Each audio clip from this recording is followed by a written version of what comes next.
Active voice and passive voice இது ரொம்ப ஈஸியான ஒரு சப்ஜெக்ட். இன்றைக்கி குக் அப்படின்ற வேர்பில் ஆக்டிவ் வாய்ஸில் ஒரு சென்டென்ஸும் பாசிவ் வாய்ஸில் ஒரு சென்டென்ஸும் பார்க்கலாம். ஆக்டிவ் வாய்ஸ் அப்படின்றது the subject of the sentence performs the action of the verb. சப்ஜெக்ட்ன்றது செய்பொருள், ஆப்ஜெக்ட் செயற்பாட்டு பொருள். பிரியா குக்டு த பிரேக்ஃபாஸ்ட், இதில் பிரியான்ற நவுன் தான் சப்ஜெக்ட்.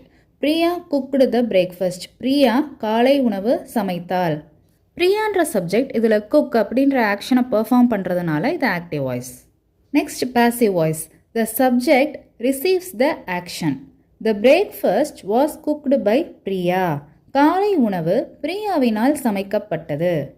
இதில் பிரேக்ஃபாஸ்ட்ன்றது தான் சப்ஜெக்ட், பிரியான்றது ஆப்ஜெக்ட். இதில் subject receives the action, breakfast was cooked, காலை உணவு சமைக்கப்பட்டது, அதனால இது பாசிவ் வாய்ஸ்.